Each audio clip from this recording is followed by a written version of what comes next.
అల్లూరు జిల్లా కొయ్యూరులో CPI YCP నేతలు చేస్తున్న రీలే నిరాహార దీక్షలు 5వ రోజుకు చేరుకున్నాయి. మాకవరం రహదారి పనులను వెంటనే పూర్తి చేయాలని డిమాండ్ చేశారు. రహదారి పనులు పూర్తి చేయకుంటే సర్పంచ్, ఎంపీటీసీ పదవులకు రాజీనామాలు చేస్తామని ఈ సందర్భంగా ప్రకటించారు. కొయ్యూరు మండలం నడిపాలెంలో రహదారులు లేక స్థానిక ప్రజలు తీవ్ర ఇబ్బందులకు గురవుతున్నారని సిపిఐ వైసీపీ నేతలు ఆవేదన వ్యక్తం చేశారు. రహదారి సౌకర్యాలు లేక మారుమూల గ్రామాలకు డోలిమోత కష్టాలు తప్పడం లేదని తెలిపారు.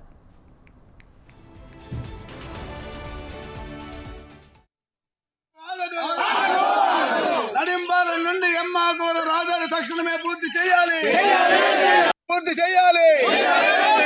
నడింబాలం నుండి ఎమ్మాకవరం వరకు రహదారి పూర్తి చేయాలి.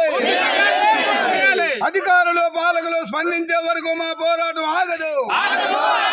అధికారులు పాలకులు స్పందించే వరకు మా పోరాటం ఆగదు. తక్షణమే మా రహదారి నిర్మించాలి. పాలకులు తక్షణమే స్పందించాలి. అధికారులు గిరిజన బాధలు అర్థం చేసుకోవాలి.